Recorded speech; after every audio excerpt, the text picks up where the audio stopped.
You're listening to the Study Podcast with Dr. Paul Wegner.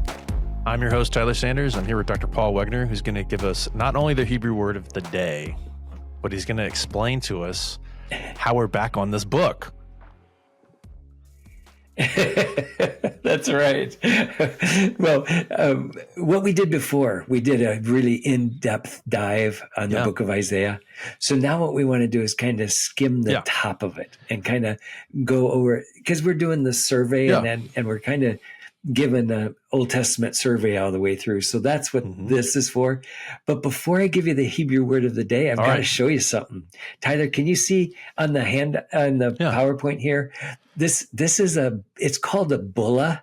It's a stamp, a seal. Well, actually, it's the imprint of a seal. So it's in clay, and there was a seal that was imprint on it. But it actually says belonging. Well, the belonging to is not really there, but it does say to Isaiah the prophet, which it came from Jerusalem. It came. They found it about 8 years ago, and it was in what's called the Ophel, which was David's. They think it was David's palace or something like that at some point. But this would be long after David, but it's found in the sifting, the stuff that's fallen off the sides of the towel. So but it's actually really neat, because very rare do you ever find something like this. I mean, we get bullas and seals every once in a while that have biblical names on it, but this one actually is really clear that it says Isaiah the prophet. That almost rules out it being anyone else, I would think. So when I saw that, I thought, oh, that's just amazing. So do you know when this was discovered? Is this kind of a recent? Yeah, it was about 8 years ago. Wow. Okay. And it was in the area of Jerusalem, but it was also from about the 8th century, which is the right time for Isaiah. So it worked. It just amazes me. So I was really excited to see that. That's super interesting. Yeah. Okay. The book of Isaiah, the title, we call it, Will Israel Ever Obey? And the answer is yes, but only a remnant. And it's going to take a lot longer than they thought it was. So Isaiah, the nation of Israel will come back, but remember, Isaiah's in the 700s.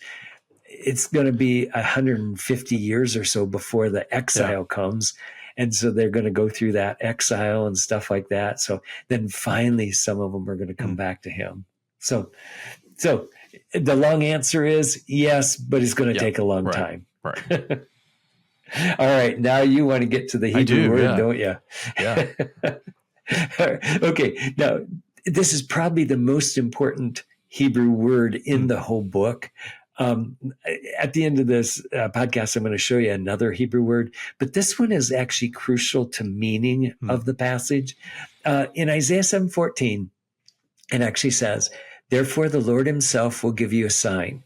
Behold, Alma, or the Alma, is pregnant and is about to bear a son. She will call his name Emmanuel." So the question is, what does that word Alma mean? I think it should mean young woman, the young woman. And there is another word for virgin. So Betula means virgin. So the logic is, I think, now the problem is there's some overlap in these words. So a young woman could also be a virgin, expected, but you could also be a virgin and not be a young woman. So you'd be an old woman who's a virgin. But the key on this one is because of that overlap that this word can actually be used in the New Testament for Jesus. Okay, so Mary's a young woman, but at that point she was also a virgin. So because of that overlap, it allows the New Testament to pick this up and apply it to Mary. Okay, does that make sense? Yeah. Okay, so let me show you. This is kind of a two-step process. It's two things that have to happen before Matthew can actually pick this up and use it.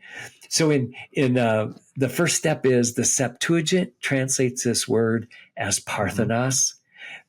at the time when that was translated by the Septuagint, Parthenos had a more general meaning. As it got into the New Testament time, it started narrowing down.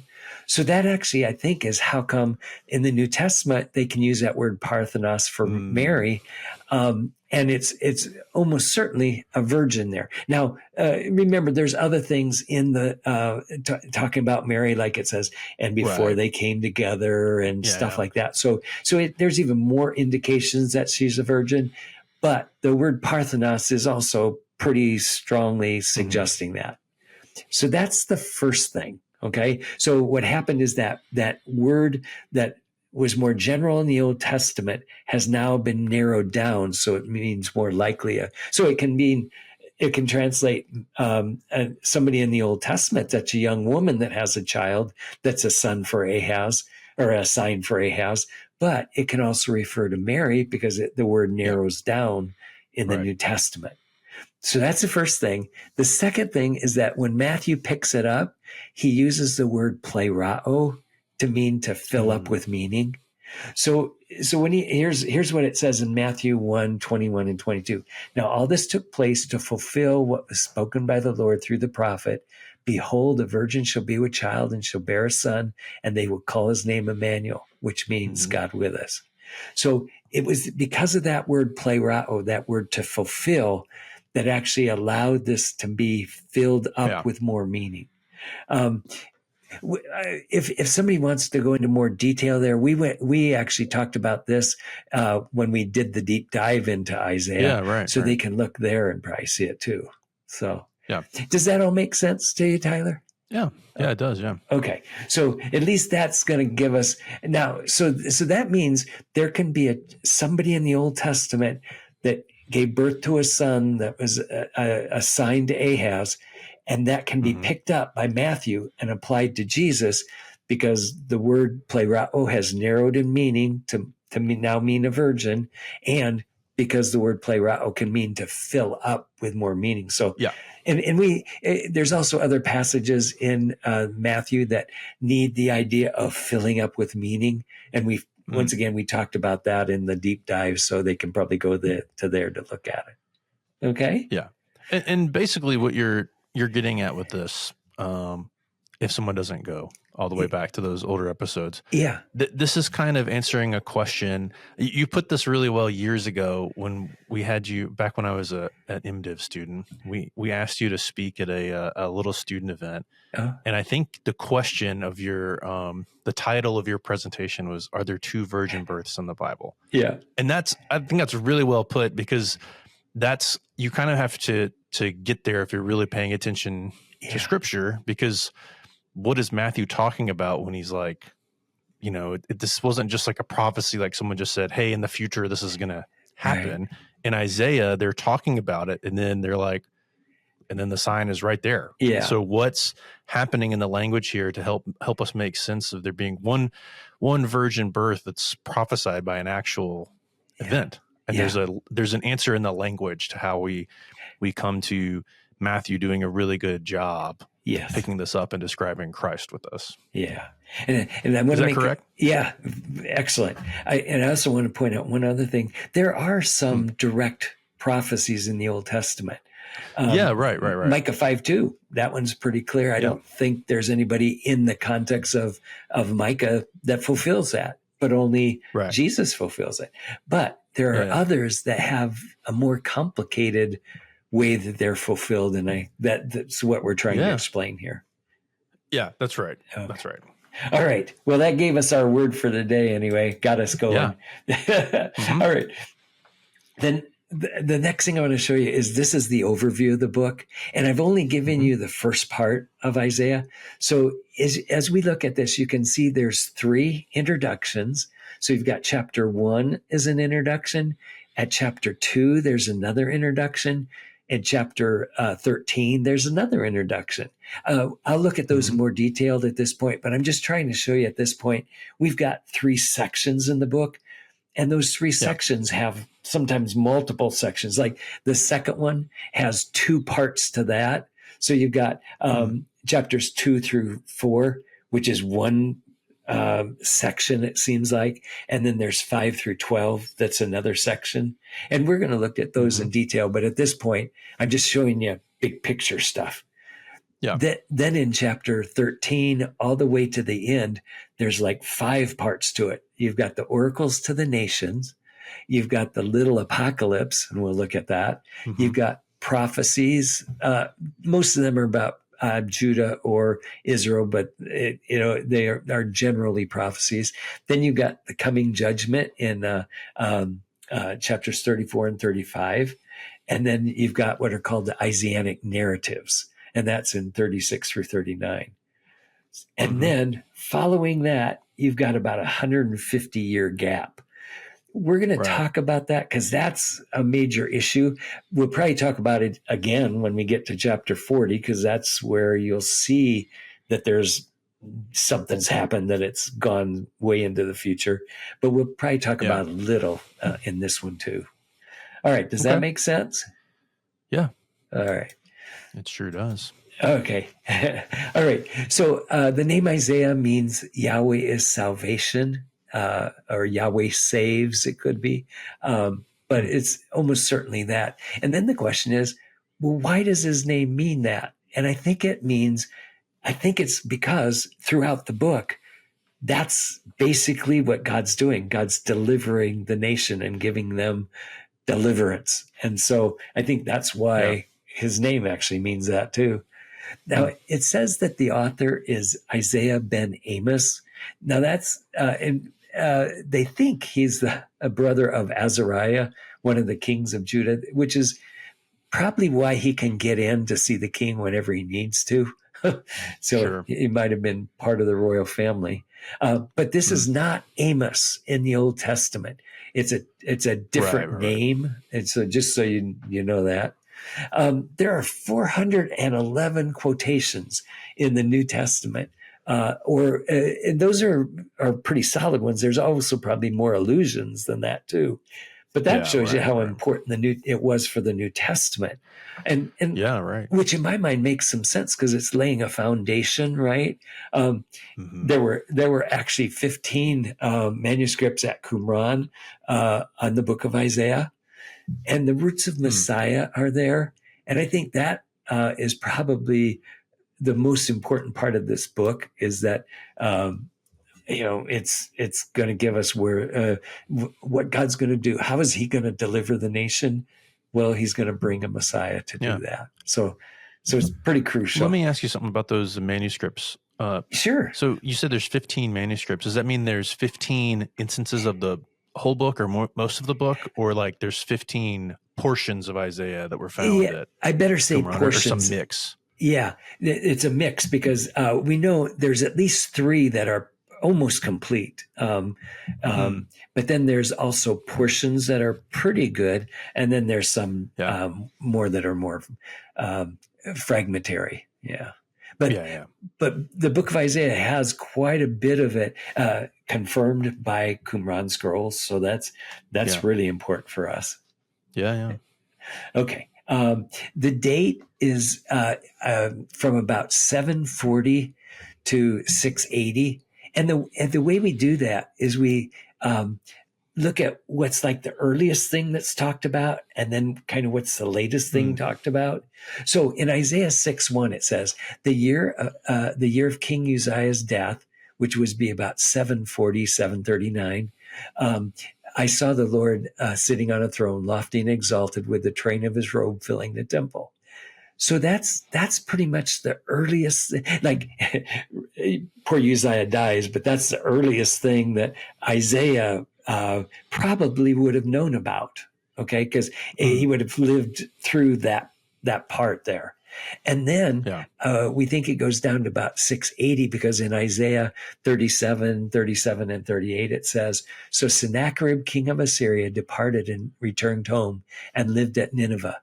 It came about as he was worshiping in the house of Nisroch his god, that Adramelech and Sheshazar his son killed him with the sword, and they escaped into the land of Ararat. And Esarhaddon, which came to the throne in 680, his son became king in his place. So what we just now, that doesn't mean that Isaiah doesn't speak about things further in the future, but these were Right. things he probably could have known because he lived through them. Yeah. Okay. But if that's true, that puts him that his prophecy or prophesying is like 60 years, right? 740 to 680. That's true. a long time for a prophet to be Yeah. prophesying. So Yeah. so I think that's interesting, and that's another reason why I think there's the second part of the book is different than the first part, and Yeah. it could be because he prophesied for such a long period of time. Yeah. Right. Okay. Right. And then there's other prophets that are about the same time, like Amos and Hosea and Micah are quite similar. In fact, Micah has a quote in it that's almost word for word in Isaiah. So the two. Oh, really? Yeah, almost word for word. I'll show you that later. But it is interesting that there's that much of a similarity. And then he's a scribe. And actually, we find that from Chronicles. Chronicles 26:22 says, "Now the rest of the acts of Uzziah, first to last, the prophet Isaiah, the son of Amos, has written." So, which suggests to us that he was a royal scribe, because he didn't remember, he didn't talk about Uzziah in his book because he basically died the year that he becomes a prophet. So he must have had a job of almost like a scribe before that happened. So I think that's kind of neat. Yeah. You learn a little about Uzziah, or Isaiah's early life.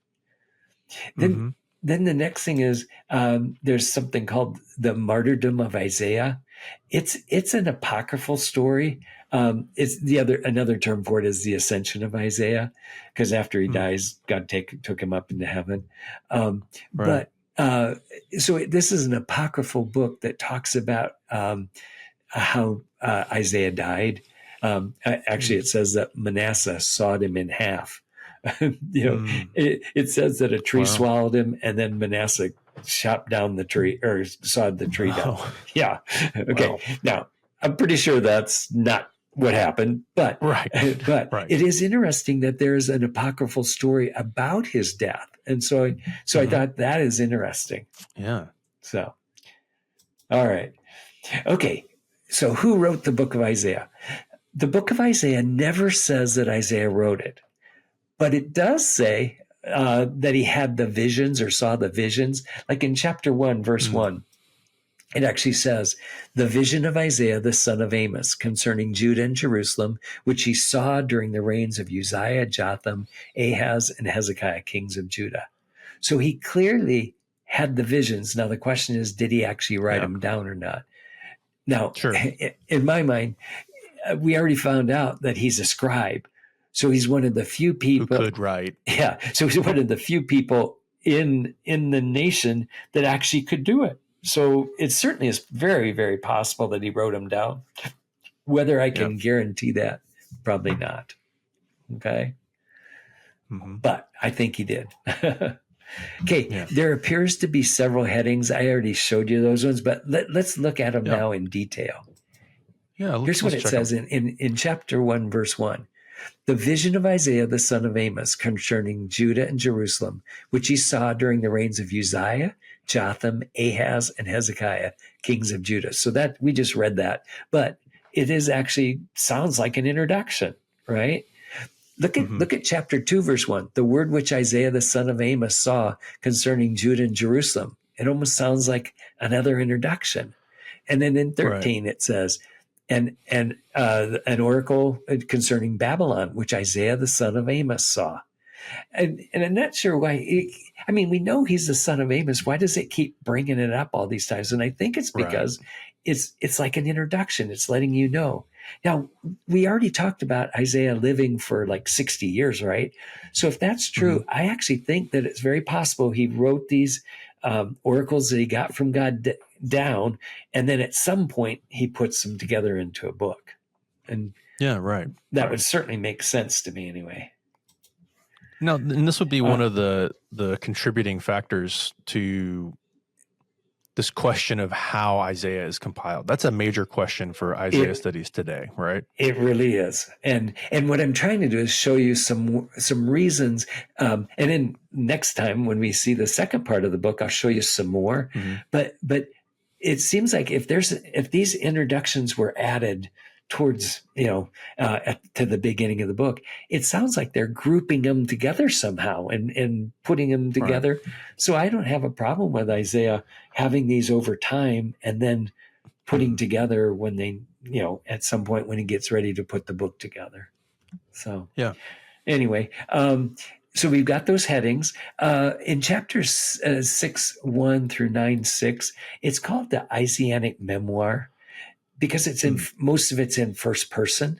So it seems like what's going on is that, he's writing almost about himself, what he's seeing and stuff like that. Let me just show you an example of that.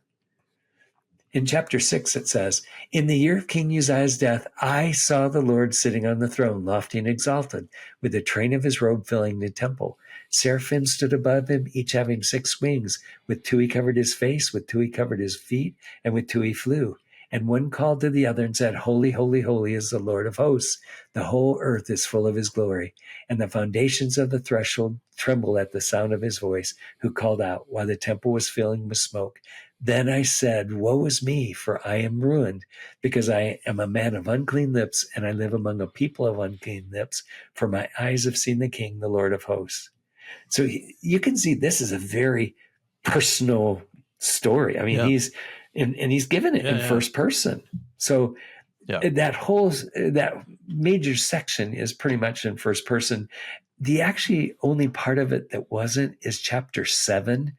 And it looks like chapter 7 is probably one of Isaianic or one of his, remember it says he was a court oracle, or he wrote the annals of the kings. Well, it's during the time of Jotham, or let's see, I think it's during Josiah or Uzziah's time. But either way, if he'd have written that about that time, he could have just put it into his book. And I think that's what it sounds very much like an annal of what was going on. So at least I think that's what's happening. Now that's a guess, but that's what I think's happening. Sure, yeah. Okay. Then Isaiah is told to write down at least several signs. In chapter 8, 1, 16, and then 30, verse 8, here's what it says. Then the Lord said to me, Take for yourself a large tablet and write on it in ordinary letters. Swift as the booty, speedy as the prey. And then verse 16, bind up the testimony, seal the law among my disciples. So after he wrote it, he was supposed to bind it up.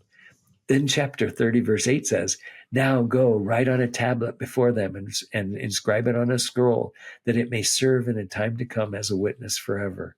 So there's 3 times that Isaiah is told to write stuff down. So it makes sense to me that he would have done that. Yeah, he would do that, right? Yeah. And you know what I think is kind of interesting is he's one of the few people that actually God could have told to do that, because he is a scribe and he knows how to write. Yeah, right. So I think it's kind of neat. And then in John 12, 38 through 41, it actually quotes from both Isaiah 53:1 and from Isaiah 6:10, and says that Isaiah said these things. So let me show you those.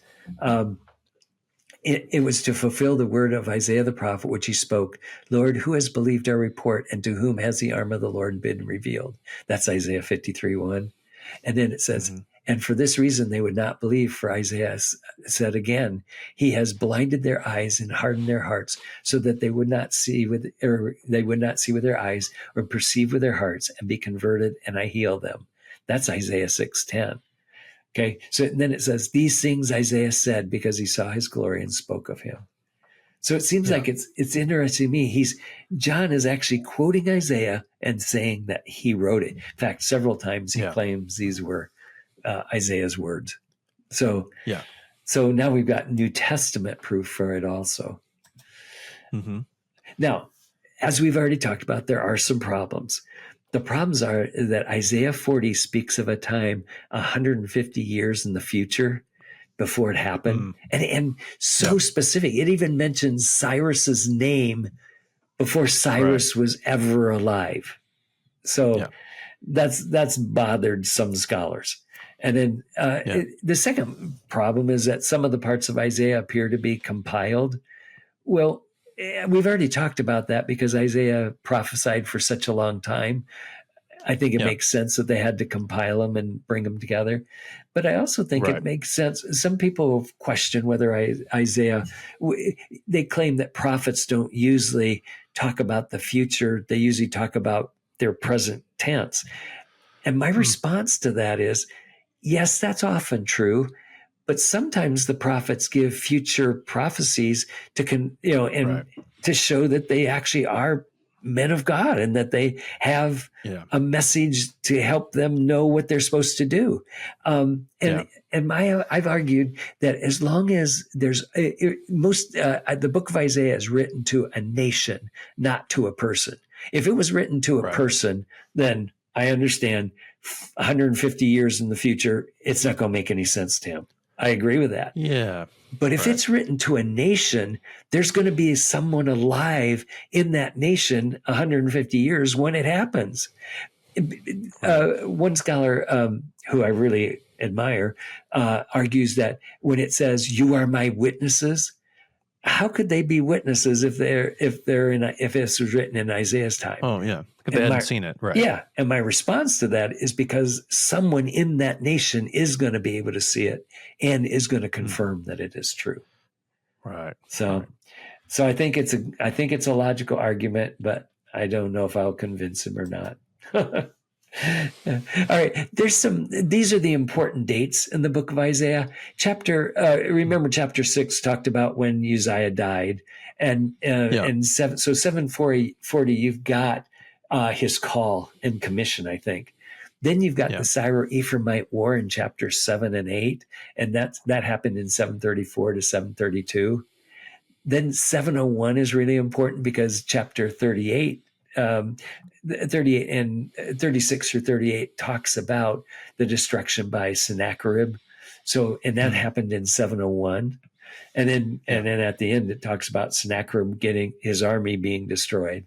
So that's pretty important. That only happened in 701. Then we've got Sennacherib's death. Remember, that was kind of the end. Sennacherib died, as far as we know, in 682. But then it said that Esarhaddon took over, so that's the next one.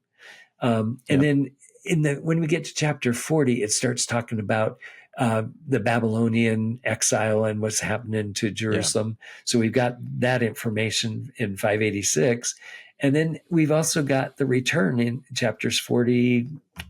Well, actually, it's chapter 39 that talks about that Babylon's going to destroy them, but then it's 40 that talks about them coming back. So all of those dates are actually really important for us understanding the book. And if you've had me at all in my classes, I can't overemphasize enough how much history is important to us understanding the prophets. So So, all right. Okay. Remember, we've got 3 introductions. So here they are. So I've got 3 parts. We're going to look at the first one. It's basically chapter 1 is a summary of the book. I actually believe it was put in almost the last thing, because it maybe not totally the last thing, but it talks about Jerusalem being destroyed. And that happened in 701. So it couldn't have been written before 701, probably, for it to make sense to them.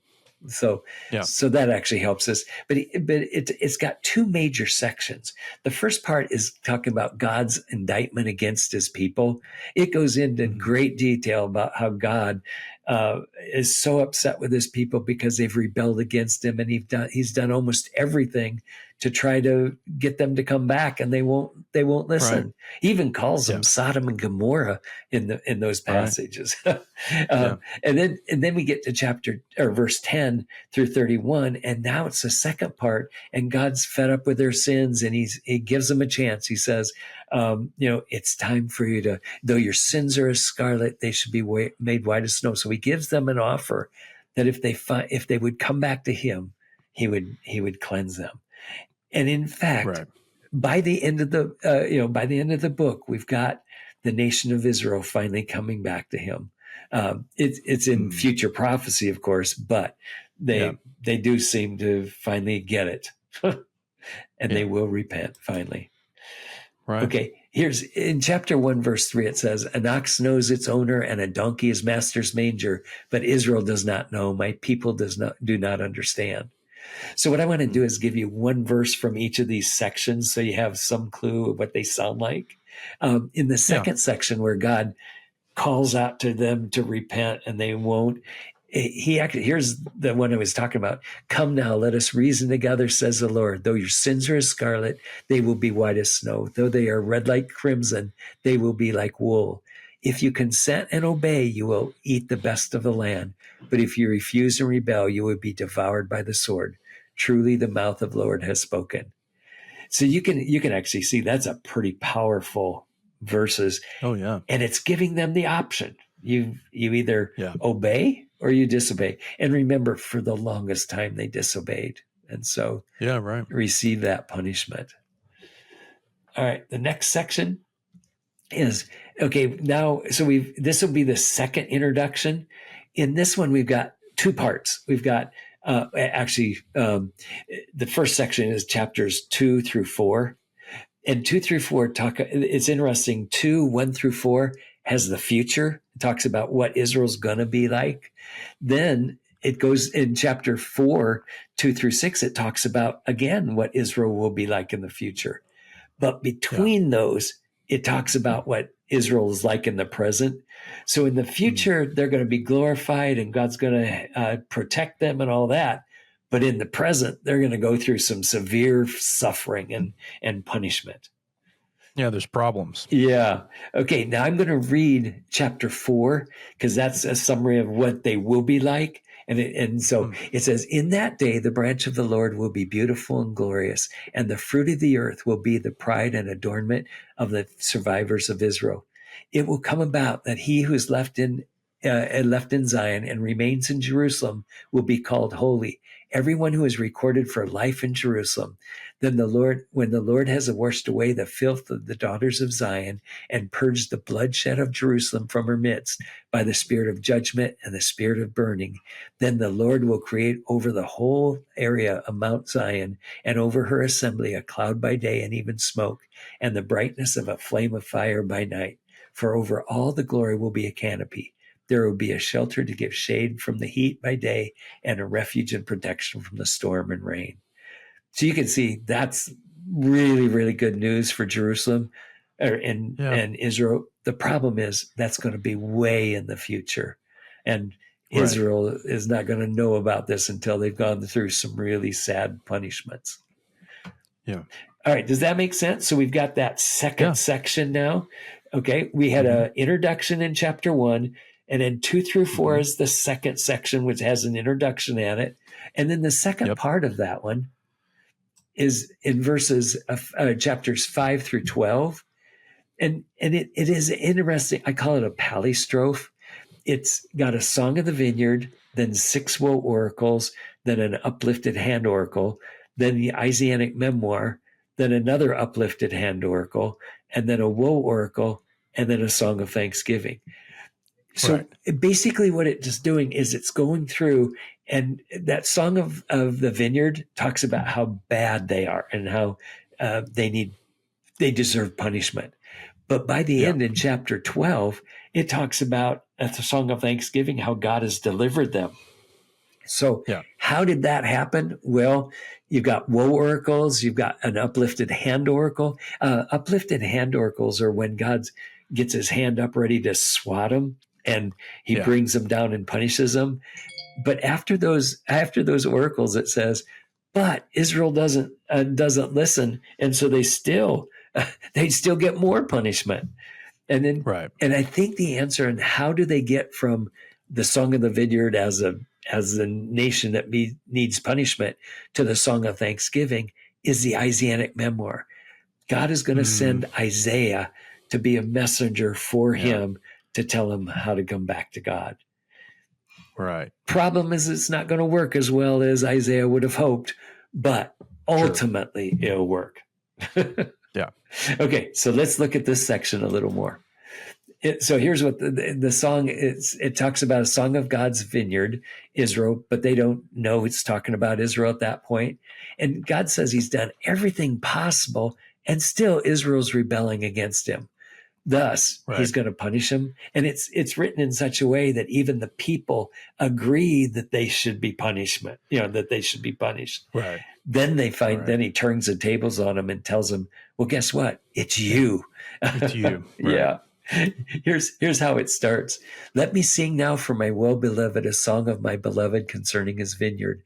My well-beloved had a vineyard on a fertile hill. He dug it all around, removed its stones, and planted it with choicest vines. And he built a tower in the middle of it, and he hewed out a wine vat in it. Then he expected it to produce good grapes, but it produced only worthless ones. So that's how the song starts. And then he asks the people, well, what should I do with it? And they say, punish it. And he says, that's what I'm going to do. And that's what he does. Mm-hmm. Okay. Then we have 6 woe oracles. Woe to those who steal. Their houses will be desolate. Woe to the partiers who don't listen to God. Judgment will overtake them. Woe to the sinners. God will indeed punish them. Woe to the corrupt ones, woe to the false wisdom, and woe to the bribers. They're cheating the poor is why they're going to be punished. So we've got these 6 woe oracles. Each one starts with the word woe, and they all are going to be punished at the end. Here's what one of them sounds like. Woe to those who rise up early in the morning that they may pursue strong drink, who stay up late in the evening that wine may inflame them. Their banquets are accompanied by lyre and harp, by tambourine and flute, and by wine. But they do not pay attention to the deeds of the Lord, nor do they consider the work of his hands. So the woe is these guys are having fun and all this, but what they're missing is that God's got a message for them. They're so drunk, they don't even get it. And they're partying and they don't understand what God's doing. So that's why the woe oracles are there, to try to get their attention. Right. Okay. Remember we talked about an uplifted hand oracle? It says, because of their corruption, judgment is on the way. And he's made it very clear. He's already stretched out his hand in punishment, and they don't get it. And they don't understand it. Right. So it says his hand is still stretched out. Thus means it's coming again. In verses 26 through 30, it says this is an excellent description of the Assyrian army, and that's what they're going to. That's going to be the judgment on them. So, right. Okay. All right. Let's see what it says. Here's chapter 5, verse 5 or 25. On this account, the anger of the Lord has burned against his people. He has stretched out his hand against them and struck them down. And the mountains quaked and their corpses lay like refuge in the middle of the streets. Now here's where that uplifted hand is. For all of this, his anger is not spent, but his hand is still stretched out. He will also lift up a standard to the distant nation. He will whistle for it from the ends of the earth, and behold, it will come swiftly. So what he's basically saying, I punished them already. They didn't get it. So I'm going to have to do it again. And I'm going to bring the Assyrian. He says he's talking to a distant nation. It's the Assyrians that are going to punish him.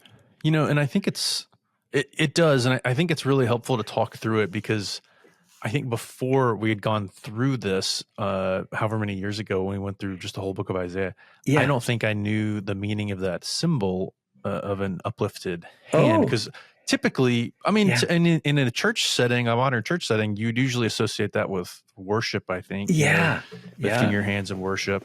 Yeah. And then even in this verse, in verse 25, I in my mind, the image of a stretched out hand is kind of to help somebody, right? You're going to lift them up or something. Yeah. And it is helpful to hear that in this cultural context, what we're talking about, an uplifted hand is imminent punishment. Yeah. An imminent kind of an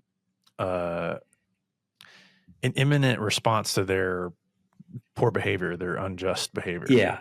It's like a father spanking a child, it seems like, Yeah, the right, image is pretty right. clear. I'm Yeah. glad you said that, because I guess I didn't catch that. You didn't catch that last time. Sorry.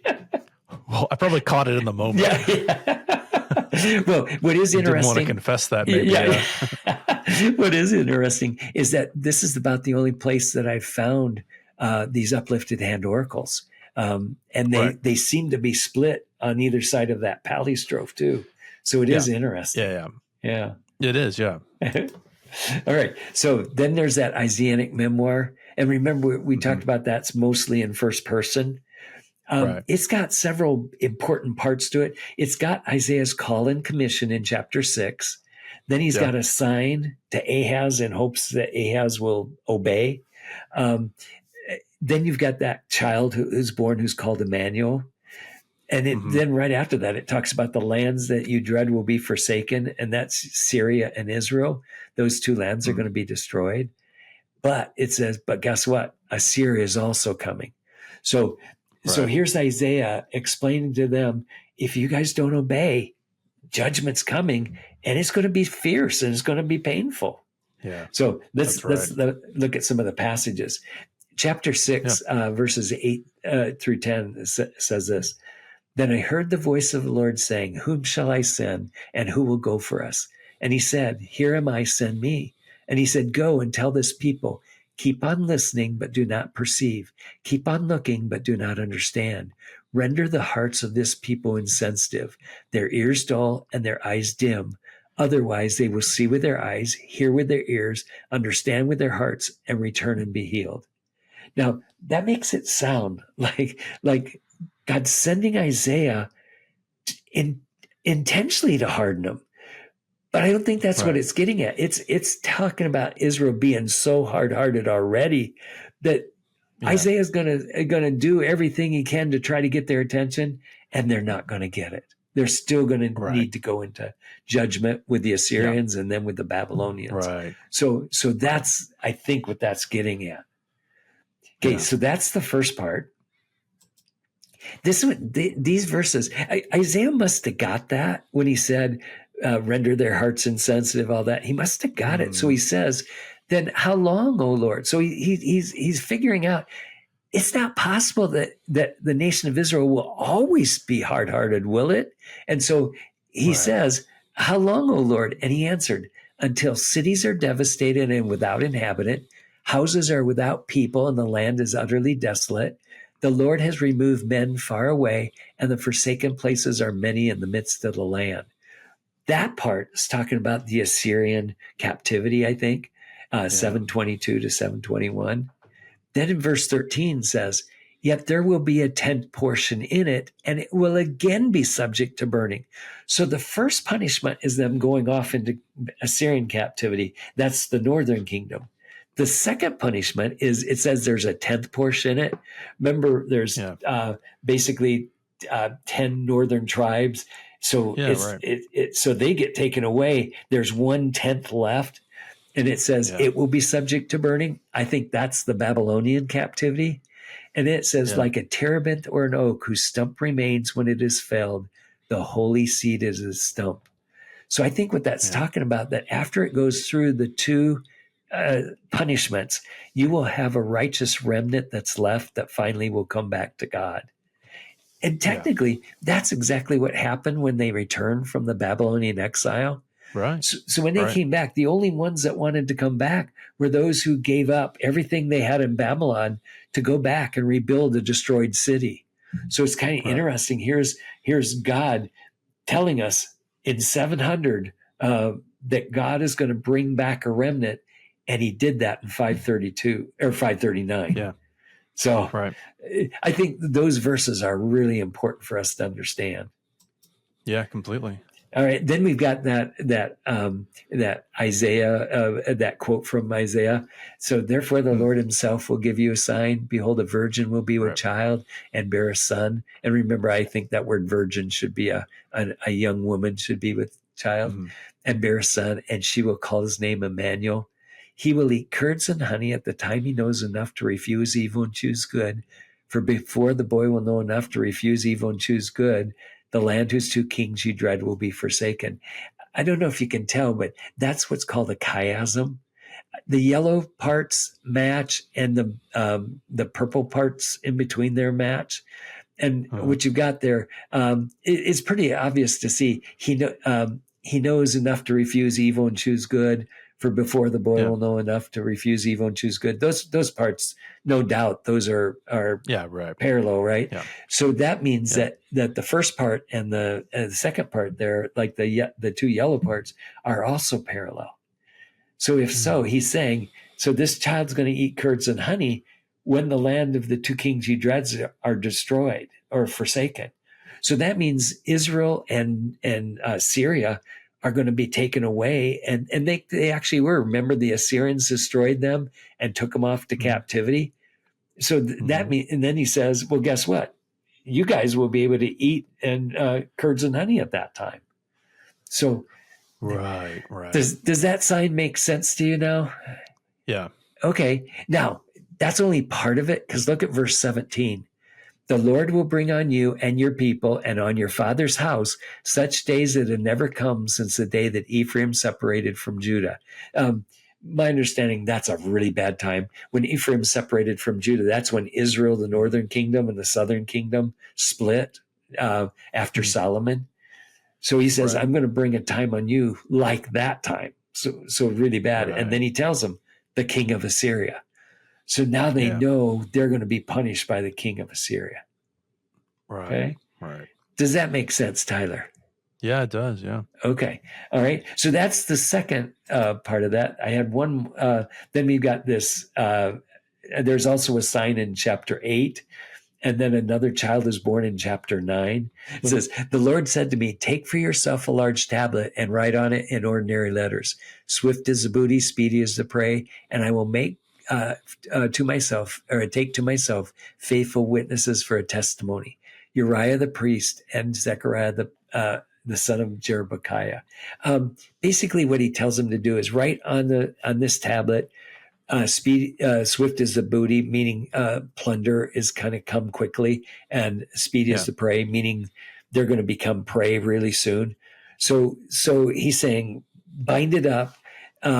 So I approached the prophetess, and she conceived and gave birth to, he's going to use Uzziah the priest and Zechariah the son of Jerebekiah as witnesses that God told him this was going to happen before it actually happened.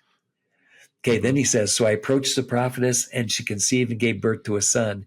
Then the Lord said to me, name him Maher-shalal-Hashbaz. That's that, for before the boy will know how to cry out, my mommy or my dad or father or my mother, the wealth of Damascus and the spoil of Samaria will be carried away before the king of Assyria. So he's, a child can usually say mommy and daddy, and probably about age 1, they can do that. So by the time the child gets to be age 1, Samaria is going to be taken off to Assyria. Right. Yeah. So the second sign now is for them. Now we've got this other sign, and this one is more future. Remember, we're in Isaiah's time. He's going to talk about a time in the future when Messiah is coming. So let me explain it to you if I can. But there will be no more gloom for her who is in anguish. In earlier times, he treated the land of Zebulun and the land of Naphtali with contempt. Now, do you know, and you don't have to, but do you know where Zebulun and Naphtali are? No, I don't think so. They're the northern kingdom. So basically he's saying that he's going to treat that northern kingdom with contempt. We actually know when that happened, right? Yeah. When they get carried off by the Assyrians. Yeah. But then it says, but later on, he will make it glorious. We don't know what happened to the 10, they call them the 10 lost tribes, right? So when they're carried off to Assyria, they get intermingled with the Assyrians or intermarried with the Assyrians. Yeah. And before long, you can't tell the Assyrians from the Israelites. So that's why we call them the 10 lost tribes, because they intermix so much that we don't even know where they are. Okay. Yeah. So what does it mean? But later on, he will make it glorious by the way of the sea on the other side of the Jordan and the Galilee of the Gentiles. Those also, I think, now this is some technicalities, but those are 3 areas up in the north also that I think the Assyrians divided the land into for when they were taxing them. Mm, So he's saying that later on he's going to make that glorious. There's nothing that happened to them until New Testament times. mm. Where was Jesus born? Oh, sure. Yeah, Right. in Bethlehem, right? But then he Right, goes right. up to Nazareth to live, right? And Yeah. in Nazareth Mhm. is in the northern kingdom. So I actually think that it's talking about Jesus coming to the northern kingdom and bringing light there. Yeah, sure. Okay, so got nothing to do with Isaiah, other than Isaiah Yeah. prophesies this to happen about 700 years in the future. Right. Amazing. Okay, Yeah, then it is. Yeah. okay, and verse 2 says, the people who walk in darkness will see a great light. Those who walk in a dark land, a light will shine on them. Usually light in the Old Testament is talking about deliverance or something like that. Mm. All right. You shall multiply the nation. You shall increase their gladness. They will be glad in your presence as in the gladness of harvest and when men rejoice when they divide spoil. 2 of the best, most exciting times in a nation's history is when they have harvest time and great rejoicing at that point, but also when they're victorious in war. So he says, Of course. Yeah. this deliverance that he's talking about is going to be that great. And then he gives them 3 reasons for it. Verse 4, for you shall break the yoke of your burden and the staff on your shoulder, the rod of their oppressor, as at the battle of Midian. Do you remember who fought the battle of Midian with the Midianites? Yeah, I think that was well, wait. Was that during Moses' time? No, it was later time Gideon. Remember Gideon wipes out the Midianites? Right. Yeah. Yeah. Okay. Do you remember in Gideon's time, they defeated them with 300 men? And it said how many Midianites there were? Down the group. Yeah, and the reason is because God delivered them, right? So he's talking about here, they're going to break the yoke on their shoulder, which I think are talking about the Assyrians, by divine intervention, I think. Okay? Right. Then verse 5, for this is the second reason. For every boot of the booted warrior in battle tumult and cloak rolled in blood will be for burning, fuel for fire. It would seem like to me, I could see why they would destroy cloak rolls and blood, because once you get blood into a garment, it's pretty hard to get it out. But why would you ever burn up booted, boots, warrior boots? These are battle boots, and these are things that were valuable. And I wouldn't think you could just wipe them off. Usually they're made with leather, and you just wipe them off and use them again. Yeah. The only reason you would destroy them that I can see is that you no longer need them. And I think that's what he's telling us. There's going to be a time when there's not going to be any more war. Okay. Then, and then verse 6, here's the third reason. A child will be born to us, a son will be given to us, and the government will rest on his shoulders. His name will be called Wonderful Counselor, Mighty God, Eternal Father, and Prince of Peace. There will be no end to the increase of his government or of peace on the throne of David and over his kingdom, to establish it and to uphold it with justice and righteousness from then on and forever.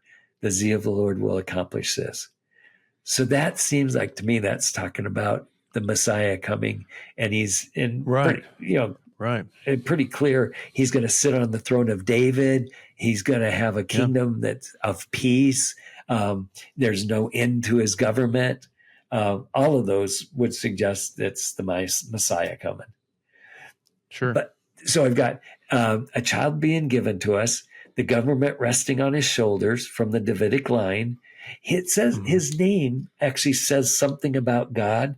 Now, I hope I don't destroy the Messiah, the musical for you, but I actually think that these titles say something about God. Just like remember Isaiah. Isaiah means God is salvation, or God brings salvation, or something like that. Yeah. It doesn't mean that Isaiah is God, right? But it's what they call a theophoric name. It's got the name God in it. Then Hezekiah, God is strong. So Daniel, God is judge. So these names are actually saying something about God, not that he is God. So I actually think this child that's going to be born, he's going to be a wonderful counselor, is the mighty God, and an eternal Father is the Prince of Peace. Do you remember that name Mahershala Hashbaz was a double name? Yeah. The only difference between this name and that name is this has a theophoric element in it, a name for God. So it's got a name for God in it, telling us that God's a wonderful counselor. Now that fits the context really well, because wonderful counselors, usually a counselor helped kings in war. And here it's, remember earlier it talked about God's victory over the war that they were going to have, and that God was going to make them victorious. And then it says an eternal Father is a Prince of Peace. Remember, it just got done telling us that his government was going to be a government of peace. So, these names are saying something about God, but it fits the context real well. Right. All right. Does that make sense? Yeah. Yeah. It's very interesting. Okay. All right. There. Now we just got through the Isaianic memoir pretty much.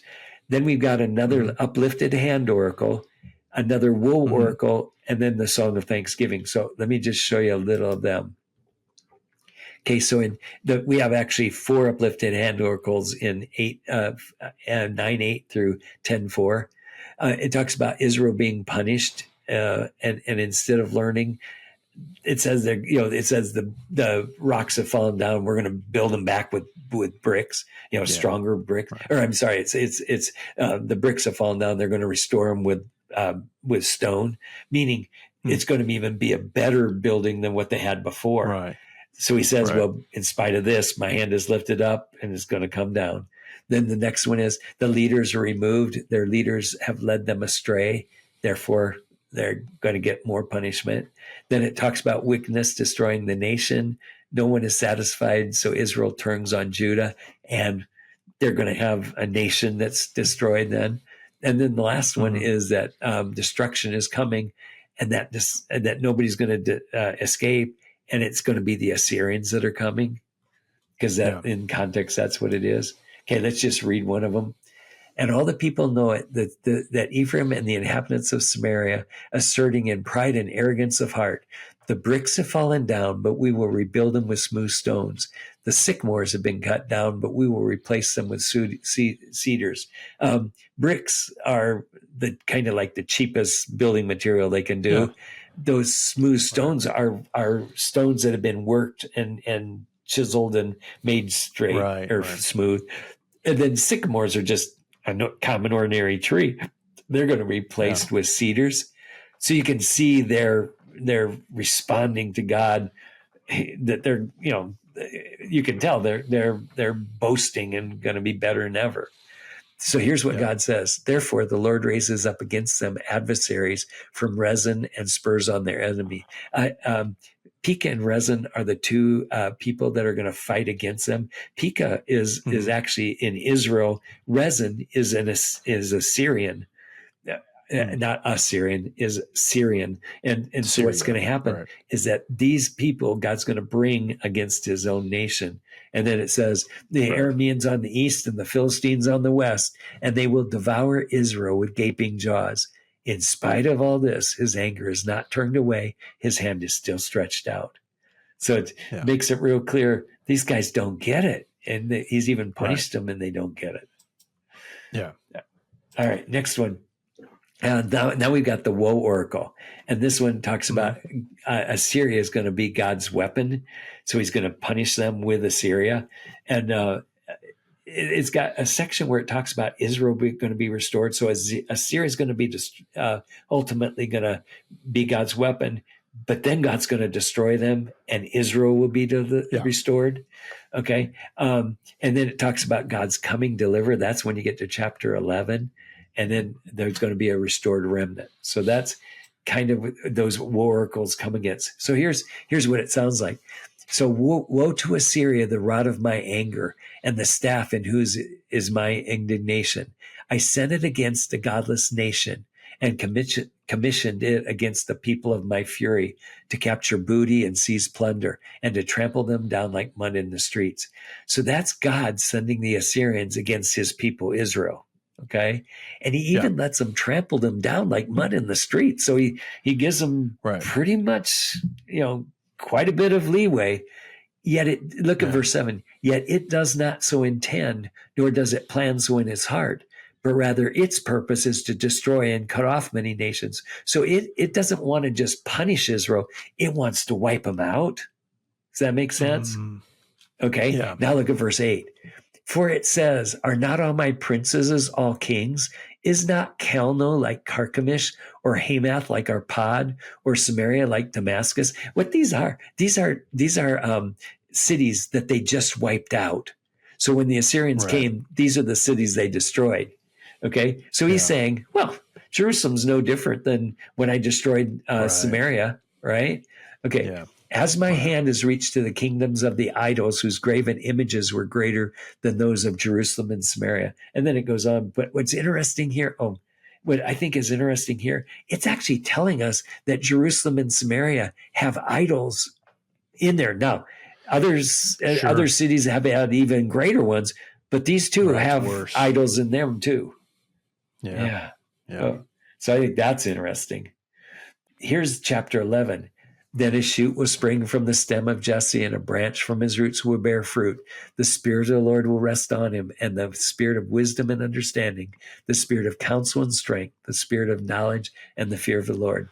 I don't think there's any doubt, right? This is Messiah that's he's going to bring this deliver. Okay, and you can see we get down to verse 6. So 1 through 5 is talking about what the person is going to be like. Okay, now look at verse 6. And the wolf will dwell with the lamb, and the leopard will lie down with the young goat, and the calf and the young lion and fatling together, and a young boy will lead them. So now it's talking about what's happening in the nature. So we talked about what the person is going to be like, but he's going to bring peace inside of the nation, even among animals and people. Look at verse 9. Yeah. They will not hurt or destroy on all my holy mountain, for the earth will be full of the knowledge of the Lord as the water covers the sea. That's just amazing, isn't it? If you think about it, righteousness is going to flood, and God's knowledge is going to flood over the world, just like water covering the seas. Right. Yeah. So that you can see how that's an amazing of what it's going to be like. Now, after that, you can see why this song of thanksgiving, right? Because it ends pretty much on a high note, doesn't it? Yeah, right. Yeah. So in chapter, so first of all, is that God has brought deliverance. Then it talks about him deserving praise.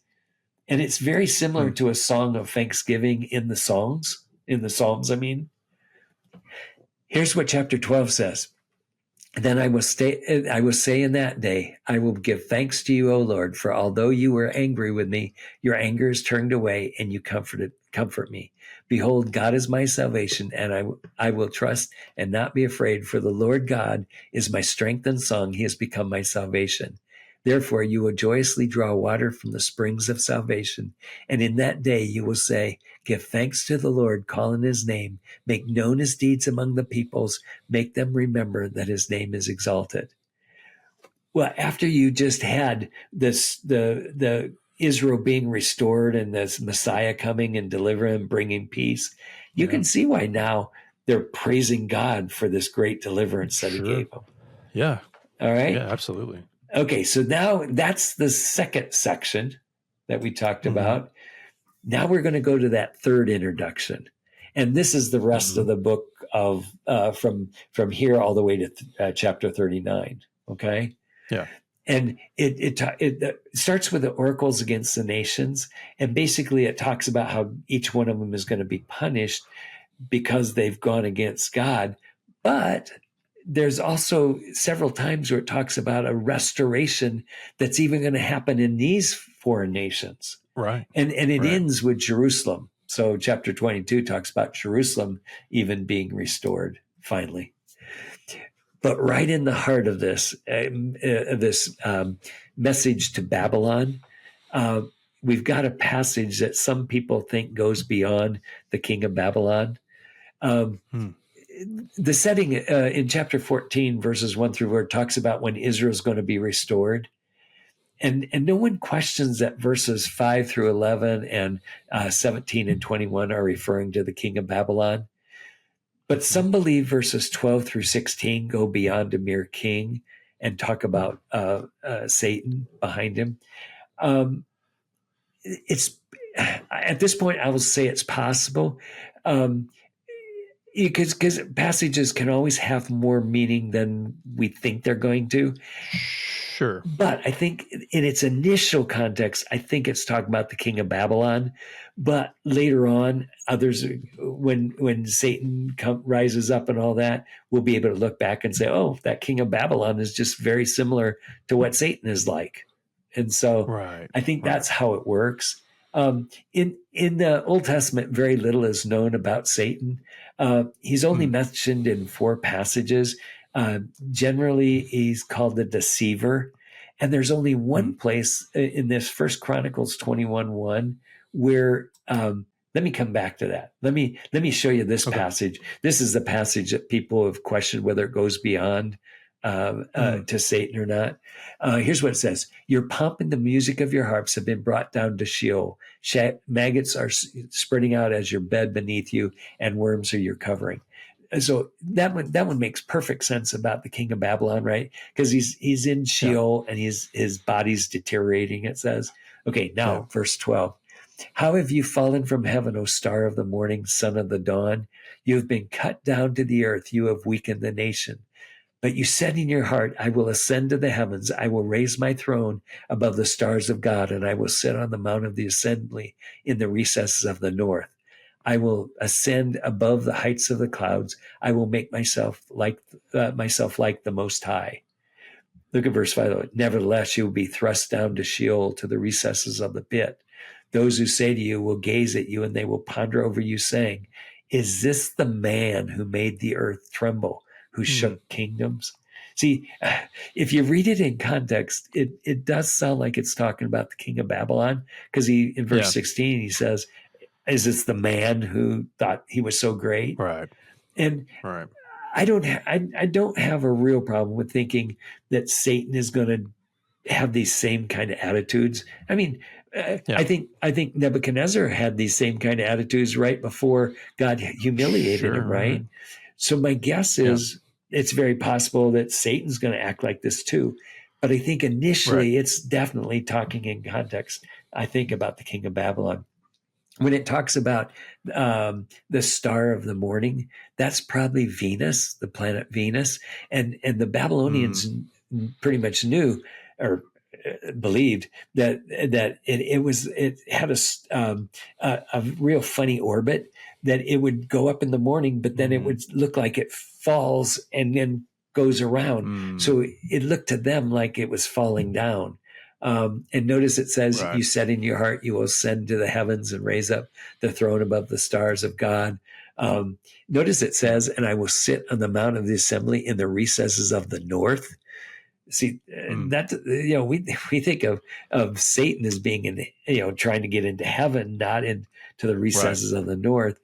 But that would fit the Babylonians real well, because they would see, in the Lebanese mountains, there would be these. There's a mountain north of Babylon that's called Safan, meaning north, and it's snow covered. So it's very possible they thought that the gods dwelt up there.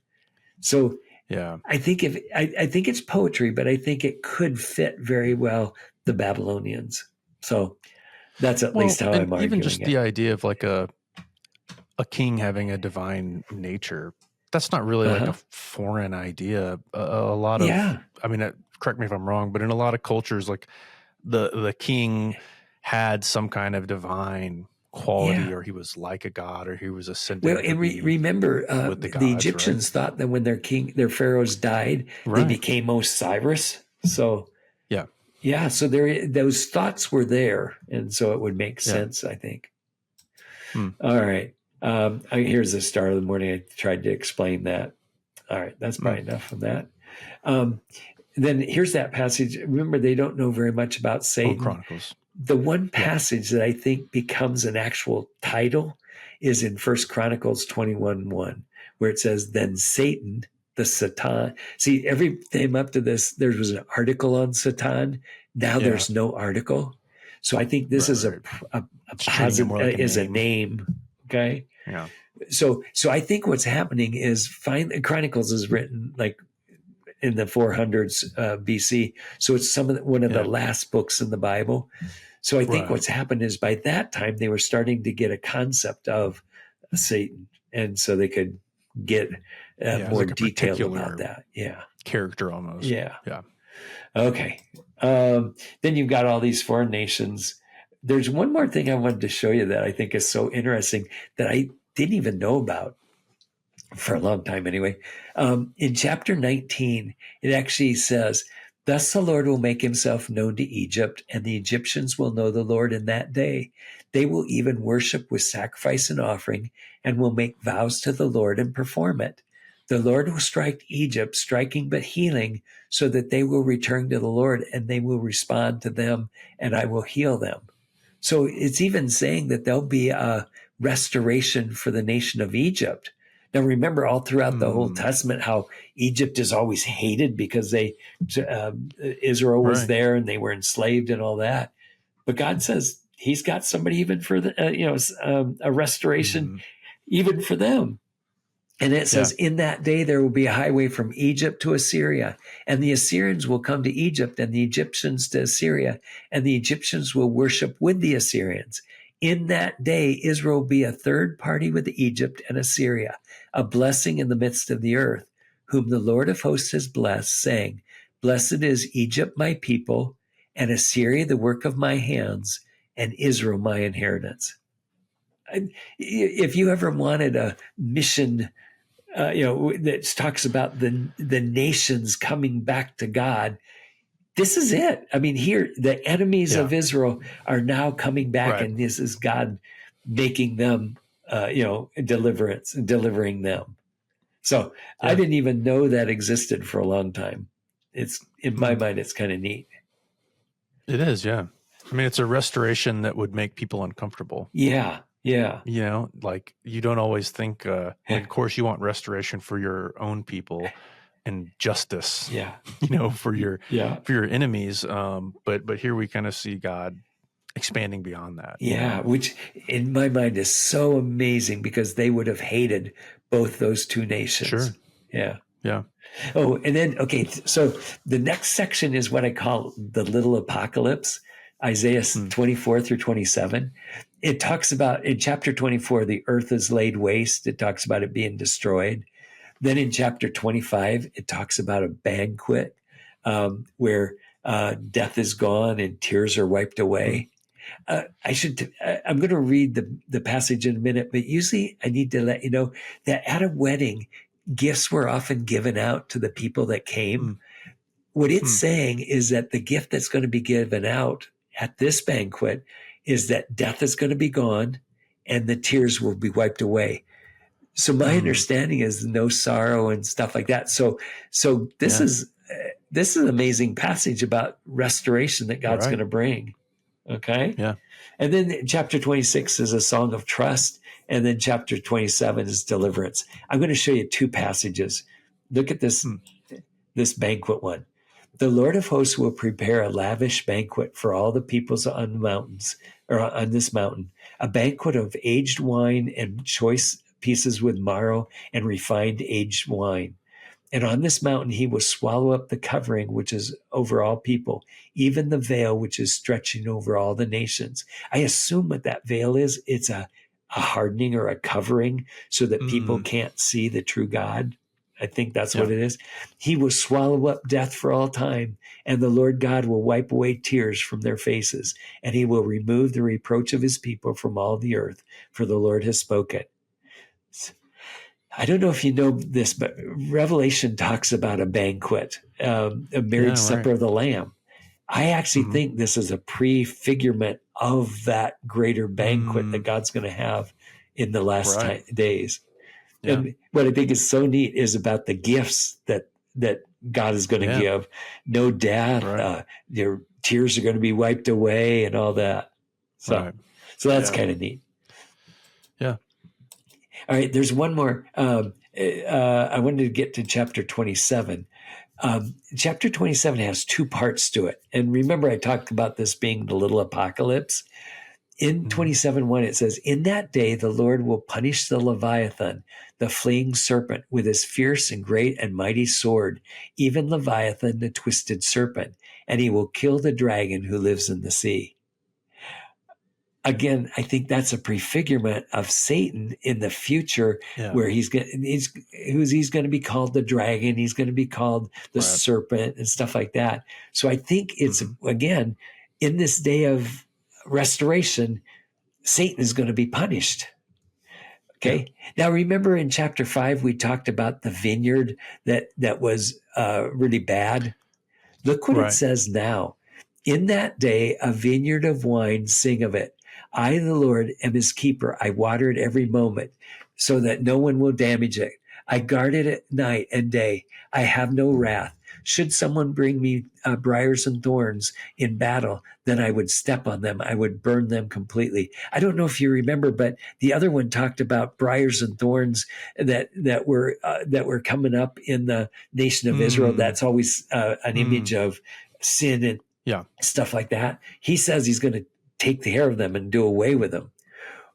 Or "Let him rely on my protection. Let him make peace with me. Let him make peace with me. In the days to come, Jacob will take root, Israel will blossom and sprout, and they will fill the earth with his fruit." So where initially the vineyard was basically worthless, now in this end time, God is going to make the vineyard bountiful and with great fruit and everything. So that's kind of neat. All right, we've got a couple of judgments now. Remember, I told you this is prophecies. Most of them are concerning Judah. Some of them are Israel, but most of them are Judah. Talks about woe to the drunkards, woe to the leaders, woe to the leaders again. Ariel is probably a picture of Jerusalem. Jerusalem is good. Ariel means a burning place or a hearth, and he's going to have some judgment there, and that's why Jerusalem is probably called that. Woe to the rebellious ones, and woe to the unbelieving nations. What's also interesting is, as they've got these woes, following that, right after them, is a restoration on each one of them, so that they balance out. Here's a woe, here's a restoration. Here's a woe, here's a restoration. So it's kind of neat, and that goes all the way through there. Okay, let me show you what one looks like. This is 28.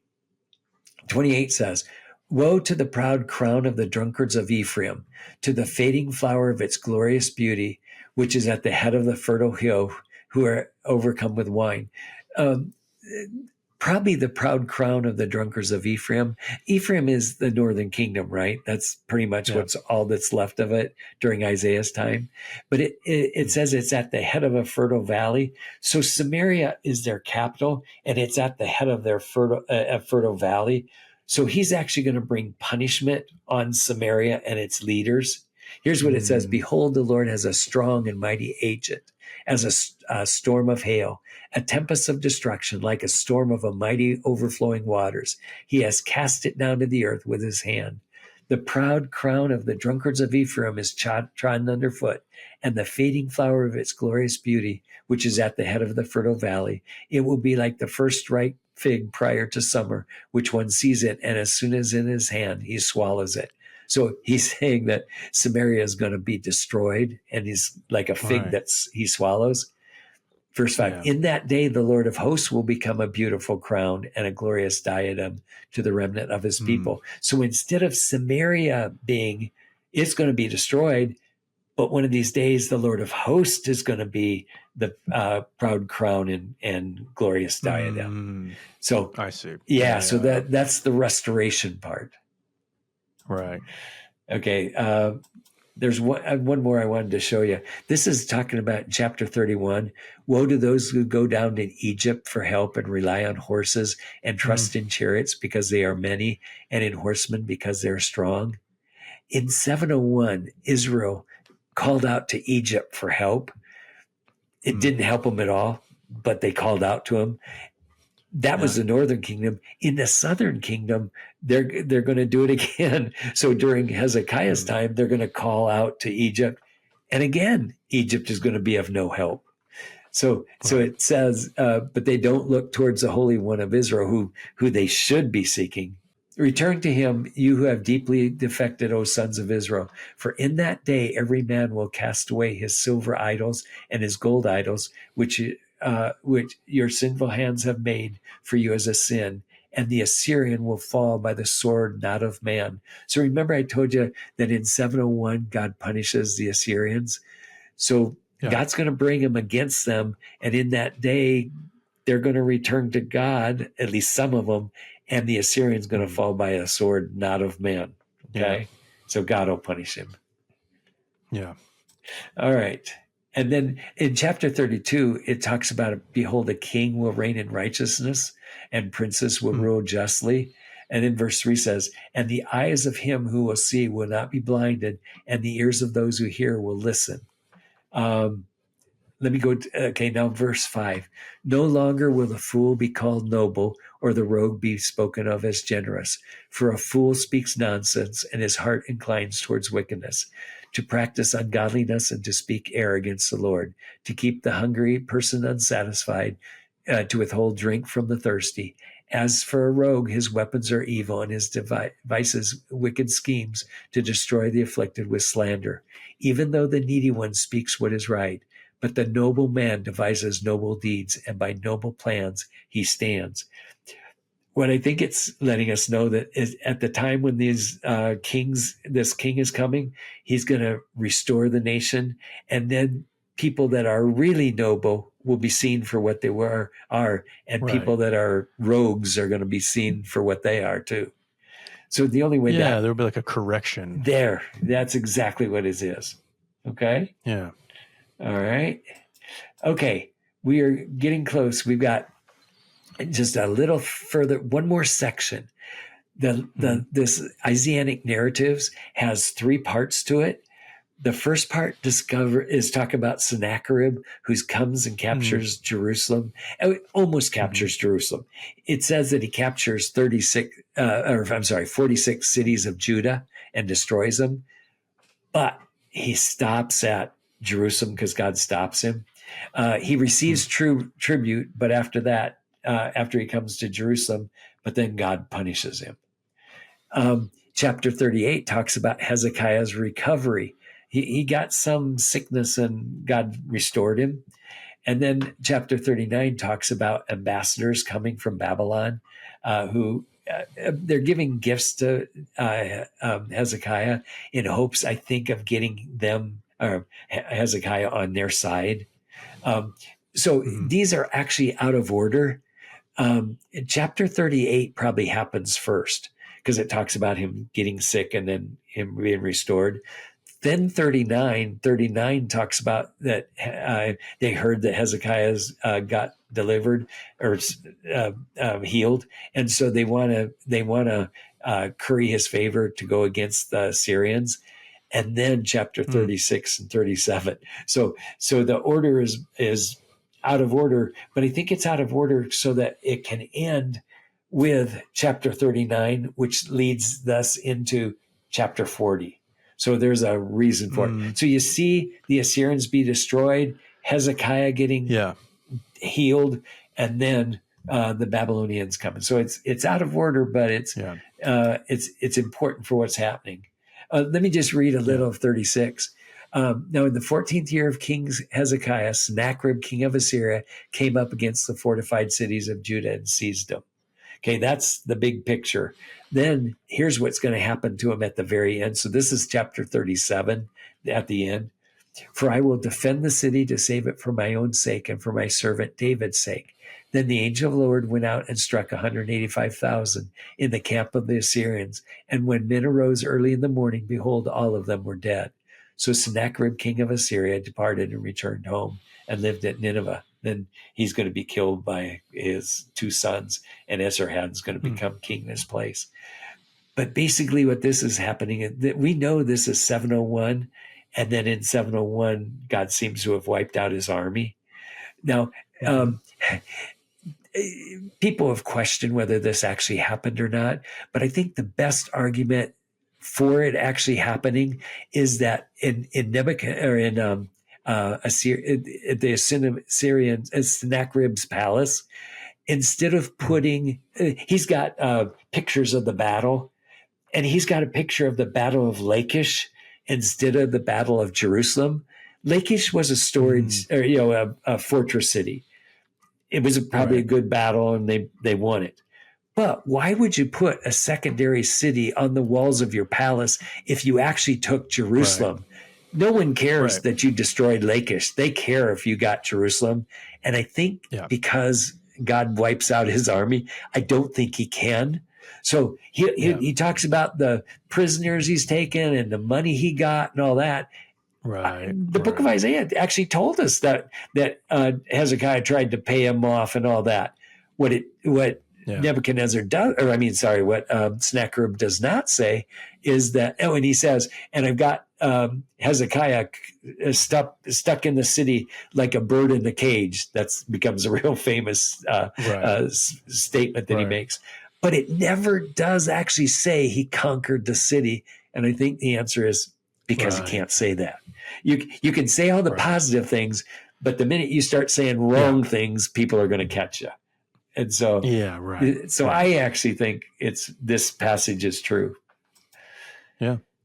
Okay. Now we've got one chapter before we go into chapter 40. Okay. And there's a couple things I want to show you here. So it looks like what Babylon was doing is they were trying to curry favor with Hezekiah, and Hezekiah's king of Judah. Merodach Baladan, he's going to send messengers and with a gift and try to curry his favor, because Babylon wants to go against Assyria, and he wants Israel on his side, or Judah on his side if he can get him. So here's what happens. At that time, Merodach Baladan, son of Baladan, king of Babylon, technically he's not king yet, because I think this happened before 701. So it's about 702 or 3. At that point, he's still not king. He's the prince, but he's not the king of Babylon. Anyway, he later becomes that. So I think that's why the author can say that. Yeah. Okay, he sent letters and a present to Hezekiah, for he heard that he had been sick and had recovered. So that's how we know chapter 38 has got to be before 39. Okay. Right. Hezekiah was pleased to show him all in his treasure house. There was nothing in his house nor in his dominion that Hezekiah did not show him. Then Isaiah the prophet came to King Hezekiah and said to him, "What did these men say, and from where did they come from to you?" And Hezekiah said, "They have come to me from a far country, from Babylon." And he said, "What have they seen in your house?" So Hezekiah answered, "They have seen all that is in my house." Then Isaiah said to Hezekiah, "Hear the word of the Lord of hosts. Behold, the days are coming when all that is in your house and all that is in your fathers have laid up in store to this day will be carried to Babylon. Nothing will be left, says the Lord." Then Hezekiah says to Isaiah, "The word of the Lord which you have spoken is good," for he thought, "There will be peace and truth in my days."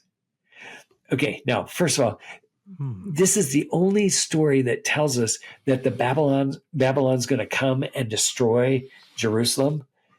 Right. Okay, so when we get to chapter 40, it's going to skip all of that. So this just prophesies it, right? It's going to skip all of that and just talk about them coming back. So you can see why people it takes it for granted, basically. Yeah. Okay. So you can see why people think that there's something wrong with the book. Okay. Yeah. But and you can see it's pretty clear about what's going to happen. But at the very end, it makes Hezekiah seem like such a jerk. Look what it says.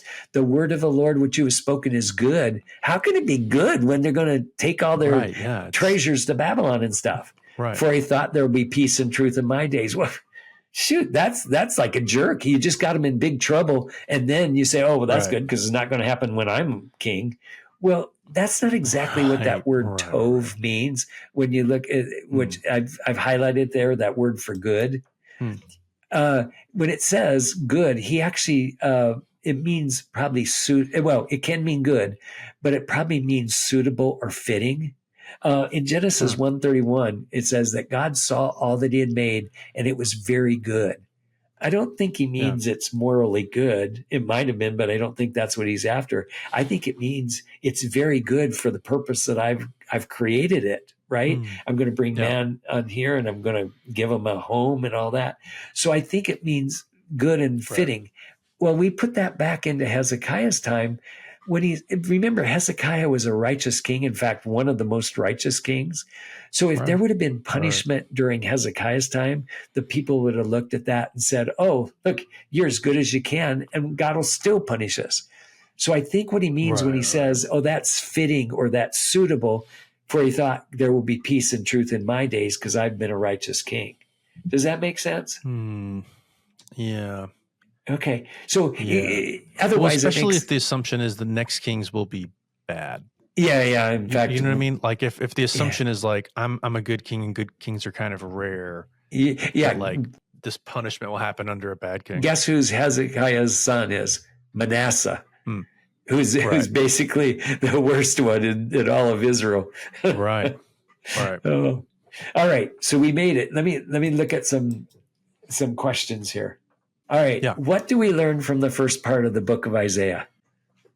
Well, you certainly get that theme. The big theme of Isaiah is presented that like there's going to be punishment, but eventually a remnant of Israel will be obedient, will be restored. That's coming.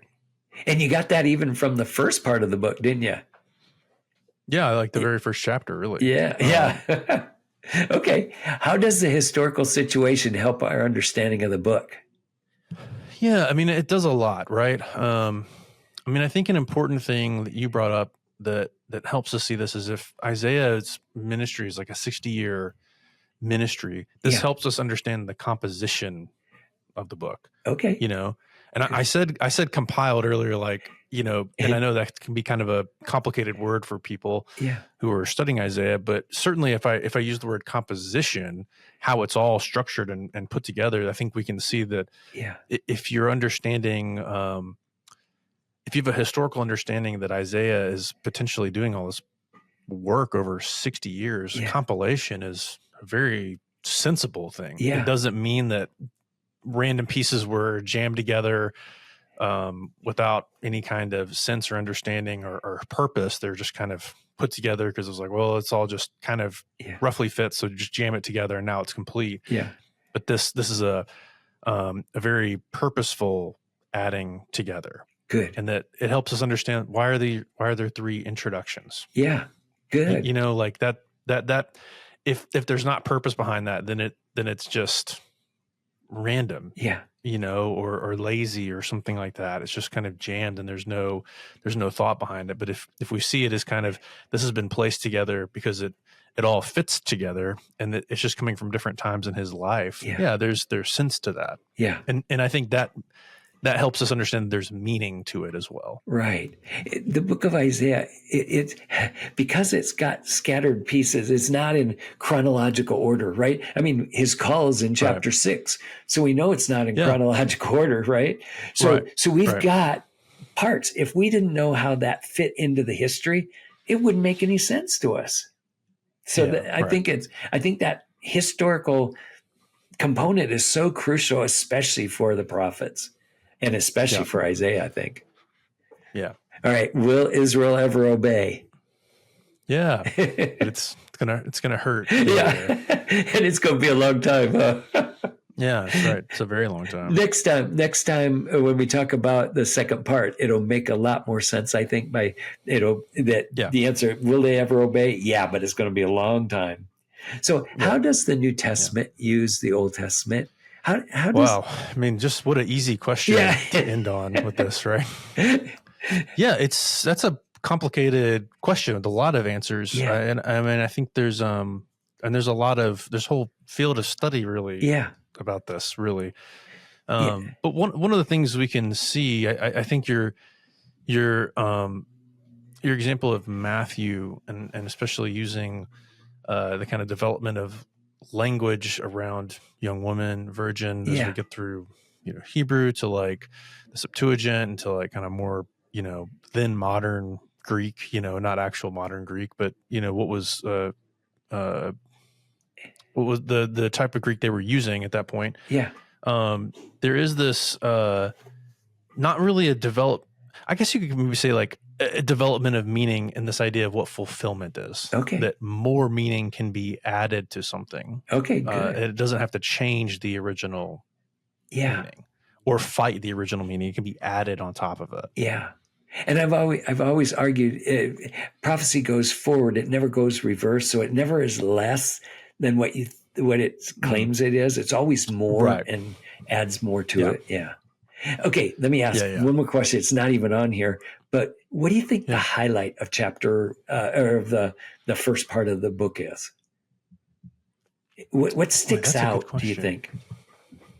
I mean, I certainly think the like Isaiah's Calling, like the memoir, that sticks out in a big way. I mean, like you say, it's I mean, part of the reason it sticks out to me, I think, is that it's in first person. So it's more of a narrative. Yeah. And I do think in general, people just attach a bit more to a narrative, it's personal. There's kind of you're seeing a little bit more of, Isaiah's kind of thoughts as he's reflecting on this kind of amazing experience he had. Yeah.